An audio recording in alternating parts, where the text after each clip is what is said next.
نستعينه ونستغفره ونؤمن به ونتوكل عليه ونعوذ بالله من شرور أنفسنا ومن سيئات أعمالنا من يهده الله فلا مضل له ومن يضلله فلا هادي له وأشهد أن لا إله إلا الله وأشهد أن محمدا عبده ورسوله. یہ صورت جو مکہ کے اس دور میں نازل ہوئی جس دور میں مسلمانوں کے اوپر بڑی سختیاں تھی، مسلمانوں کو نہایت ستایا جا رہا تھا، تو اس صورت کے اندر دو طرح سے تعلیم ہے. ایک تعلیم تو جو ظلم سہتے جا رہے تھے، جن پر ظلم ہو رہا تھا، ان کے لیے تعلیم ہے اس صورت کے اندر، اور ایک تعلیم ان لوگوں کے لیے جو ظلم کرتے جا رہے تھے. ظلم کرنے والوں کو سمجھایا کہ ظلم کا انجام کیا ہوتا ہے، اور ظلم سہنے والوں کو، صبر کرنے والوں کو سمجھایا کہ صبر کرنے کا انجام کیا ہوتا ہے، اس کا نتیجہ اور اس کا بدلہ اور مستقبل کی کیا خوشیاں، کیا نعمتیں آپ لوگوں کے لیے منتظر ہے. اس صورت میں اس دور کے مسلمانوں کے لیے سابقہ تاریخ کو بھی سامنے رکھ دیا گیا، اور سابقہ تاریخ کو اسلام سے ایسے جوڑے جس طرح قرآن مجید ہمیں کہتا ہے کہ وہ سماکم المسلمین من قبل وفی ھذا. لوگوں، دین کو سننے والوں، یہ بات سمجھ لو کہ تم سے پچھلے جو لوگ گزر چکے تھے اور وہ اللہ اور اس کے رسولوں کی بات مان رہے تھے، اس کا نام مسلمان تھا. اور جو اس دور میں رہ رہے ہیں اور اللہ اور اس کے رسول کے احکامات پہ کام کرتے ہیں، وہ مسلمان ہیں. اور جو اللہ کی تعلیمات کو اس وقت بھی پیش نظر نہیں رکھا تھا اور آج جو نہیں رکھتے ہیں، وہ ایک جیسے ہیں. وہ ظالم ہے، وہ جابر ہے، اور ظلم اور جبر کا انجام ایک جیسا ہوتا ہے. اور صبر اور اللہ کے احکامات پہ چلنے والوں کا ریوارڈ اور بدلہ بھی ایک جیسا ہوتا ہے. اس صورت میں آج ہمارے لیے اس دور کے تاریخ کو بھی سامنے رکھتا ہے کہ اپنے پرانے اور آج کی تاریخ کو ایک دوسرے کے ساتھ میچ کر کے دیکھو. آج جس دور سے ہم گزر رہے ہیں، ایمان والوں کے لیے بڑا نازک دور ہے، اور کافروں کے لیے، علل تلل کرنے والوں کے لیے بھی جو یہ دور ہے، یہ تنبیہ کا دور ہے،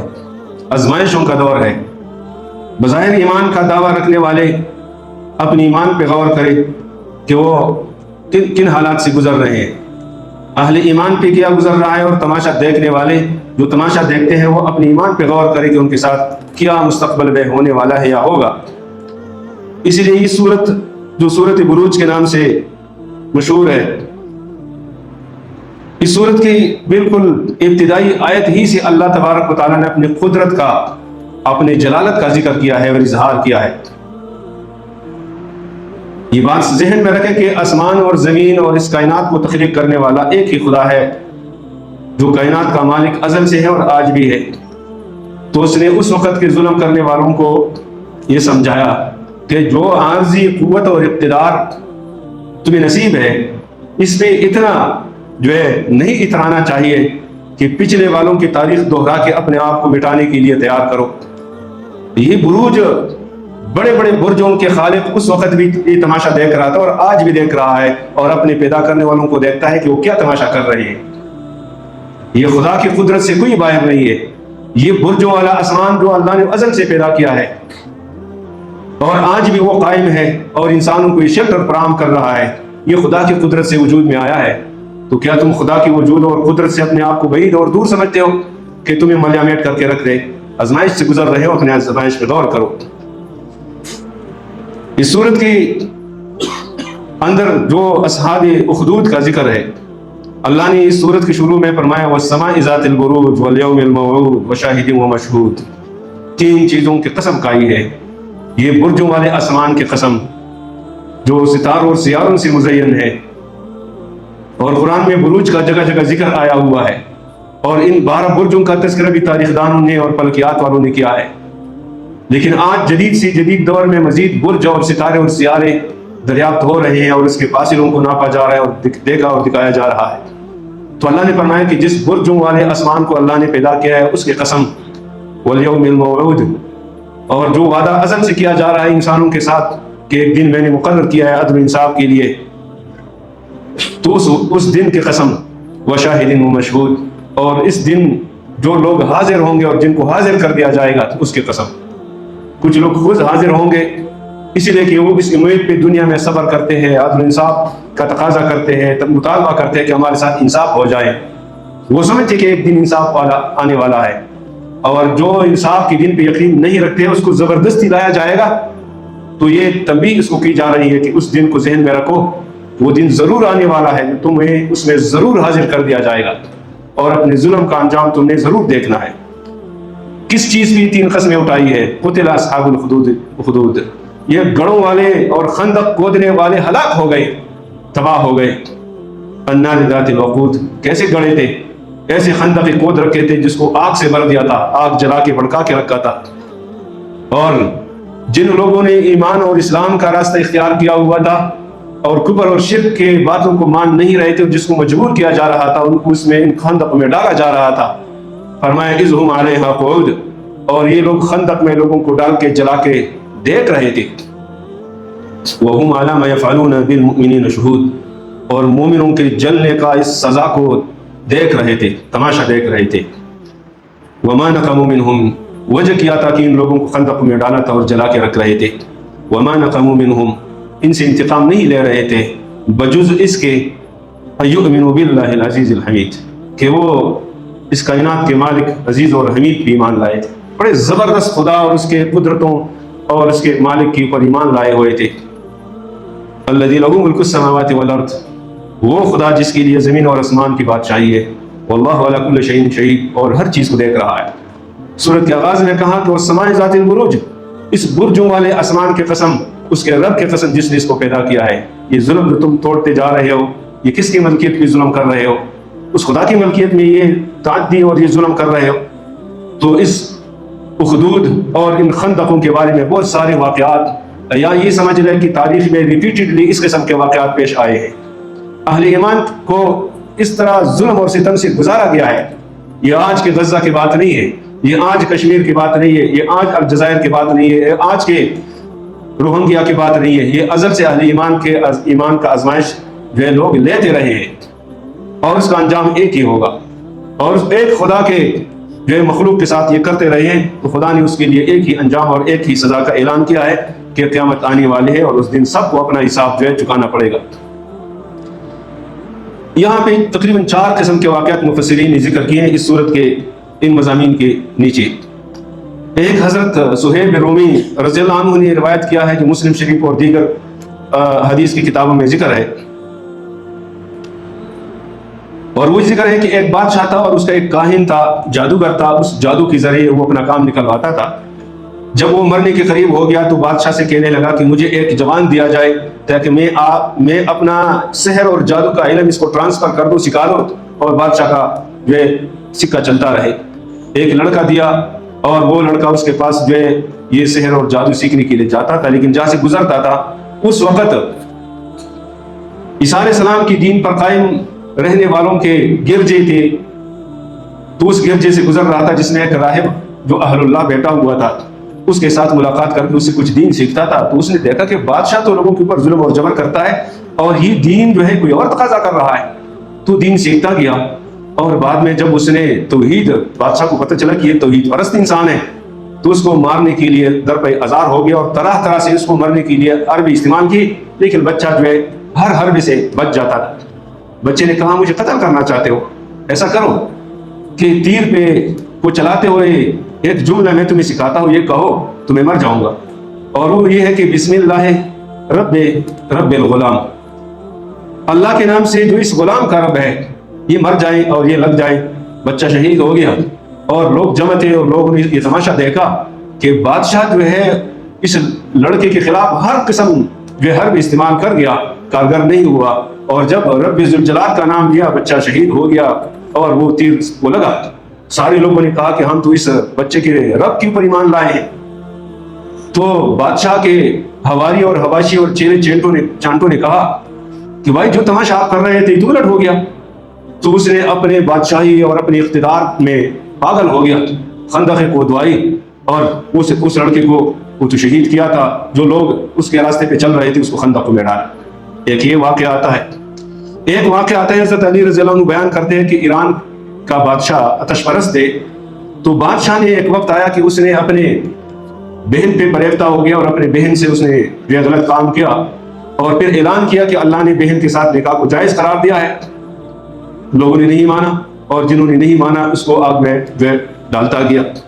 ایک واقعہ حضرت ابن عباس رضی اللہ عنہ نے بیان کیا ہے، ابن جریر طبری وغیرہ بیان کرتے ہیں، اسرائیلی روایات میں سے ہے کہ بابل کے شہر میں جو بنی اسرائیل موسیٰ علیہ السلام کے پیروکار رہتے تھے، تو اس کے پیروکاری پہ جو ہے لوگوں نے قدغن لگانے کی کوشش کی، اور موسیٰ علیہ السلام کے جو پیروکار تھے وہ اس سے انتقام لینے کے لیے اس کو گڑھوں میں ڈالا اور اس سے انتقام لیا۔ اور پھر فرعون کا یہ قصہ تو آتا ہے کہ فرعون بادشاہ جو ہے وہ بنی اسرائیل کے بچوں کو قتل کیا کرتا تھا، یہ تو قرآن میں جگہ جگہ آیا ہوا ہے، بڑا مشہور ہے۔ تو ایسے لوگوں کے ساتھ جو ہے بادشاہ نے اپنی انتقامی رویہ اپنایا۔ ایک واقعہ چوتھا آتا ہے کہ نجران میں جو یمن کا علاقہ تھا، ابن ہشام وغیرہ نے اس واقعے کو ذکر کیا، مفسرین نے اس سے لیا ہے کہ، اور زیادہ مشہور یہی واقعہ مفسرین نے لکھا ہے کہ شام کے علاقے میں یمن کا بادشاہ طوبان اسد ابو خریب جو تھا، وہ یمن سے اٹھ کے یثرب میں جو مدینہ کا پرانا نام تھا مدینہ میں آیا، اور مدینہ میں دیکھا کہ وہاں کچھ یہود ہے اور راہب ہے، یہودیت سے متاثر ہوا اور وہ یہودی بنا، اور واپس جا کے جو یمن میں اس نے یہودیت کا پرچار جو ہے ان راہبوں کے ذریعے کروایا، اور وہاں پہ یہودیت کا پرچار کیا۔ وہ جو بادشاہ تھا وہ مر گیا، اس کا بیٹا ذونواس حکمران بنا، اور انہوں نے جو شمال میں عیسائیوں کا علاقہ تھا نجران، اس میں عیسائی بستی تھی جو عیسیٰ علیہ السلام کے پیروکار تھے، عیسیٰ علیہ السلام کے اصل مذہب پہ تھے، اصل دین پہ تھے۔ تو بادشاہ نے اپنے جو بیٹا تھا ذونواس، انہوں نے جو ان کے باپ نے یہودیت وہاں یمن میں اس کے پرچار کی تھی، تو عیسائیوں کے اوپر اس نے دعویٰ بول دیا، اور انہوں نے لوگوں کو وہاں گڑھوں میں جو ان کی بات نہیں مان رہے تھے وہ جلایا۔ تو یہ واقعات مفسرین نے لکھے۔ اس سے آپ اندازہ کر سکتے ہیں کہ انسانی تاریخ میں خدا کے نیک بندوں کے ساتھ یا خدا کی دین پہ چلنے والوں کے ساتھ کیا کس طرح پیش آئے ہیں، اور اس کو کس قسم سے اذیت سے دوچار کیا ہے۔ اس طرح بہت سارے اور واقعات قرآن نے جگہ جگہ بیان کیے ہیں، اور ظلم اور جبر کے۔ جس وقت نبی کریم صلی اللہ علیہ وسلم مکے میں تھے اور اس کے صحابہ کرام کے اوپر جو ہے زنجیروں میں باندھا جاتا تھا، گھروں میں بند کیا ہوا تھا، اور اس میں تپتی دھوپ میں، سخت گرمی میں، بطحا پتھریلی زمین پہ لوگ لے کے آتے تھے اور لٹاتے تھے، اوپر پتھر رکھتے تھے، اس کے باوجود وہ احد احد پکارتے تھے۔ نبی کریم صلی اللہ علیہ وسلم نے اسی طرح اس ظلم اور جبر کا تذکرہ کیا۔ خباب رضی اللہ عنہ بیت اللہ کے سائے میں آئے، رسول اللہ صلی اللہ علیہ وسلم ٹیک لگائے ہوئے تھے، اور کہنے لگے یا رسول اللہ یہ ظلم اور جبر کا یہ دور کب ختم ہوگا؟ رسول اللہ صلی اللہ علیہ وسلم بیٹھ گئے اور چہرہ لال سرخ ہو گیا، اور کہنے لگے یا خباب ابن الارت، اتنی جلدی مچا رہے ہو؟ آپ کو پتہ ہے کہ اس سے پہلے لوگوں کے ساتھ کیا ہوتا رہا ہے؟ ایک آدمی کو لایا جاتا، زمین میں گاڑ دیا جاتا، اوپر سے آرا رکھ کے 2 ٹکڑے کر دیے جاتے، اس کے باوجود وہ کہا کرتا تھا احد احد، اللہ ایک ہے، اللہ ایک ہے۔ اس دور سے صحابہ کرام گزرے، اس دور میں یہ صورت نازل ہوئی ہے، تسلی دی ہے کہ ظلم کے یہ دن زیادہ لمبے نہیں ہو سکتے، اور اللہ اپنے نیک بندوں کا یہ ظلم کیسے برداشت کر سکتا ہے، اور اپنے نیک بندوں کے اوپر جابر اور ظلم کرنے والوں کا یہ ظلم کیسے برداشت کر سکتا ہے؟ لیکن اللہ دیکھتا ہے کہ میرے دین کے اوپر چلنے والے اس کے ایمان کا گراف اور تقاضا کیا ہے، اور ظلم کرنے والے میرے یہ احکامات دے کے خدا کے بندوں کو اپنی طرح اس کے اوپر ظلم ڈالتے ہیں، تو یہ شرماتی نہیں ہے کہ اس کے ساتھ کیا کچھ ہو جائے گا؟ یہ کائنات کا مالک اپنی پراپرٹی میں ظلم دیکھتا ہوا کیسے برداشت کرے گا؟ یہ وقت دور نہیں ہے کہ جبر کے سارے وہ طریقے ٹوٹ جائے اور ختم ہو جائے، اور اہل ایمان کو اللہ جو ہے وہ اقتدار سے نوازے۔ یہی وہ دور تھا کہ چند سال بعد رسول اللہ صلی اللہ علیہ وسلم کو اللہ نے حبشہ کی ہجرت کے بعد، مدینہ کی ہجرت کے بعد، پھر مکہ کی میں اقتدار دیا، پوری سرزمین عرب کا اقتدار دیا۔ لیکن اہل کے ایمان کی یہ آزمائش جو ہے لازمی ہے کہ ایمان کا تجدید ہو، یہ مسلمان اپنے ایمان کو ہلکا نہ سمجھے۔ اس راستے کے جو تقاضے ہیں وہ اگرچہ سخت ہے، رسول اللہ صلی اللہ علیہ وسلم نے فرمایا ہے حفت الجنت بالمکارہ وحفت النار بالشہوات، یہ مرغوبات اور یہ ساری چیز یہ جہنم کے راستے ہیں، اور یہ سختیوں کے راستے یہ جہنم کا راستہ، جنت کا راستہ ہے۔ آج غزہ کے مسلمان، یا آج سے پہلے افغانستان کے مسلمان، یا الجزائر کے مسلمان، یا جو کشمیر کے مسلمان ہیں، اس کے اوپر جو کچھ ہو رہا ہے اور وہ صبر سے یہ سب کچھ برداشت کر رہے ہیں، تو اللہ تبارک و تعالیٰ ایسے لوگوں کو جو ہے اپنے جنتوں میں، ان اپنے نعمتوں میں اس کو پہنچائے گا، اور یہ تو اللہ کے رسول صلی اللہ علیہ وسلم سے کسی نے پوچھا کہ دنیا میں سب سے زیادہ آزمائش ہے اور تکلیفیں کس پہ آتی ہے؟ رسول اللہ صلی اللہ علیہ وسلم نے فرمایا کہ سب سے زیادہ تکلیفیں اور آزمائشیں پیغمبروں پہ آئی ہے، اور اس کے بعد سب سے زیادہ اس کے جو قریب ہے، اس کے بعد جو قریب ہے، اس کے قریب ہے، اس کے پاس یہ آزمائشیں آتی ہے۔ تو آج غزہ والے دنیا کی نگاہوں میں کیا ہوں گے، لیکن اللہ اور اس کے رسول کی نگاہ میں کیا، اس کا کیا مقام ہے کہ وہاں وہ بم گراتے ہیں، وہاں وہ میزائل گراتے ہیں، اور وہاں ان کے گلیوں کو اور ان کے گھروں کو اور اس کے بچوں کو اور ان کے پراپرٹی کو ملیامیٹ کرتے ہیں، اور وہ کہتے ہیں حسبنا اللہ نعم المولا ونعم النصیر۔ ایک رب کے ساتھ اپنا تعلق جوڑتے ہیں، استوار کرتے ہیں۔ اور آج 2.5 ارب مسلمان دنیا کے وسائل سے مالا مال اور لاکھوں کے فوج رکھے ہوئے مسلمان، 57-58 ریاستیں اور اس کا یہ جم غفیر، کسی وقت ایک جو اسرائیل اور عرب مسلمانوں کا جو بیت المقدس کے اوپر اٹیک کیا تھا اور جلا کے رکھ دیا تھا، تو یہودیوں کا اسرائیل کا ایک خاتون اس پلاننگ میں شامل تھی، اور اس نے کہا کہ میں پوری رات مجھے نیند نہ آئی، اور میں یہ تھا کہ صبح پتہ نہیں مسلمانوں کے ابابیل اور مسلمانوں کے لشکروں کے لشکر اسرائیل پہ حملہ ہوں گے تو صبح ہمارا کیا حشر کیا ہوگا۔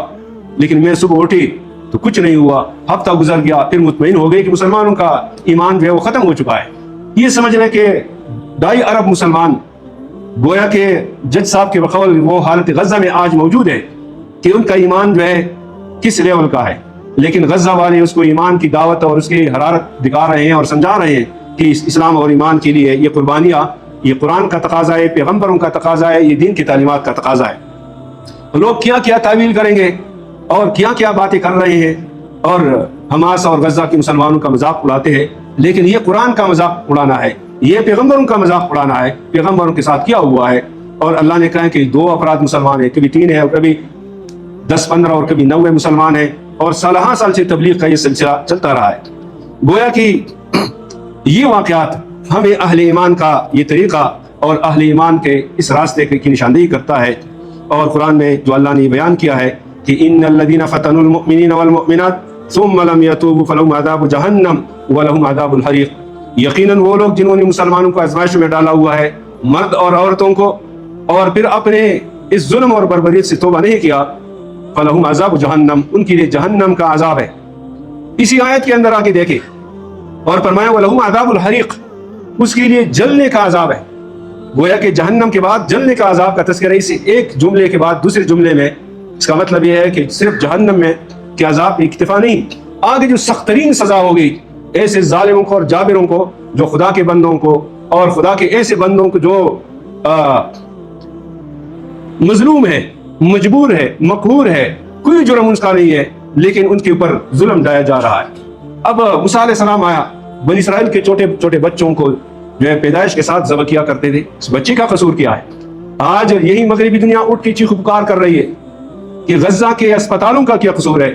ان مریضوں کا کیا قصور ہے، ان بچوں کا کیا قصور ہے جو روزانہ ملک سے نکالا جا رہا ہے، ان عورتوں کا کیا قصور ہے جو خیموں میں اور کیمپوں میں اس کے اوپر بمباری کی جاتی ہے، اور پورا رمضان کا مہینہ گزر گیا، پورا یہ 15 17 18 مہینے گزر گئے، نہ کھانے پینے کی اشیاء، اور یہ پوری دنیا کے بڑے بڑے ممالک اور مسلمانوں کے 57-58 ممالک، مسلمانوں کی فوجوں کے جم غفیر اور یہ ریسورسز اور وسائل، اور یہ علل تللے، اور ایک طرف مسلمانوں کے ساتھ یہ ہو رہا ہے۔ خدا اپنی اس پراپرٹی اور اپنی اس مخلوق کا نہیں پوچھے گا،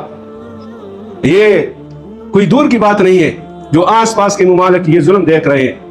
وہ اردن ہو اور وہ شام ہو، وہ مصر ہو، سعودی عرب ہو، اور وہ ترکی ہو یا آس پاس ہو یا ہم جیسے ملک ہو، یہ بڑے ظالم انسان ہیں کہ مظلوموں کی یہ آہ اور پکار اور چیخ و پکار دیکھ رہے ہیں، اور یہ سراپا احتجاج نہیں بنتے۔ مغرب کے وہ انسان، وہ عورتیں، وہ بچے، وہ اسکول اور کالج کے لوگ جو سڑکوں پہ نکل آئے ہیں، لیکن ہمارے یہ لوگ بڑے ظالم ہیں۔ کس چیز کا خوف ہے؟ مرنا تو ہے، لیکن خدا کے اس خدائی کا شہادت اور اس کا پکار، اپنے ایمان کی تازگی اور حرارت باقی رکھنا، یہ مسلمانوں کے لیے قیمتی سرمایہ ہے۔ ایمان نہ رہے تو یہ 50 60 اور 100 سالہ زندگی بیکار ہے۔ اس لیے رسول اللہ صلی اللہ علیہ وسلم نے فرمایا الدنیا مزرعۃ الآخرہ، یہ دنیا آخرت کی کھیتی ہے، یہاں اہل ایمان کچھ کریں گے تو قیامت میں کچھ ملے گا، لیکن جن کو آخرت کا کوئی تصور نہیں ہے، عدل انصاف کا کوئی تصور نہیں ہے، وہاں اس دنیا میں اس سے عدل انصاف کا تقاضا کرنا، امید رکھنا، یہ عبث ہے۔